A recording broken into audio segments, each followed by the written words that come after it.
করেছে। এর মধ্যে যে মূল হোতা, এটার যে পরিকল্পনাকারী এবং লিড দিয়েছে এই অপরাধ, এই ডাকাতির কাজে, নাম হচ্ছে গোলাম মোস্তফা ওরফে শাহিন। তাকে গ্রেপ্তার করেছে ডিবি। ডিবি তাকে গ্রেপ্তার করে তার কাছ থেকে 13,34,500 টাকা উদ্ধার করে জব্দ করেছে।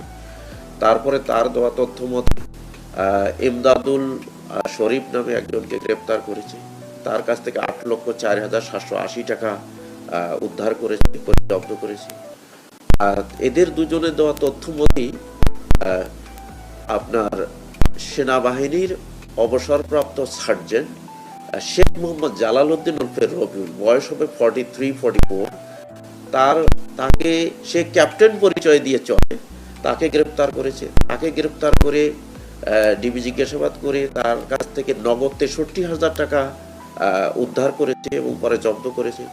এবং তাকে জিজ্ঞাসাবাদ করে আরোতা জানতে পেরেছে যে সে আরো 12 লক্ষ টাকা ঘটনার পরের দিন ঢাকা ব্যাংকের একটি অ্যাকাউন্টে উত্তরায় সে তার অ্যাকাউন্টে জমা দিয়েছে এবং সেই টাকাটি জব্দ করার জন্য ডিবি পুলিশ আইনি প্রক্রিয়া সম্পন্ন করেছে। সে টাকাটিও এখন আমরা আইনি প্রক্রিয়া শেষ করে হয়তো আমরা উদ্ধার করব।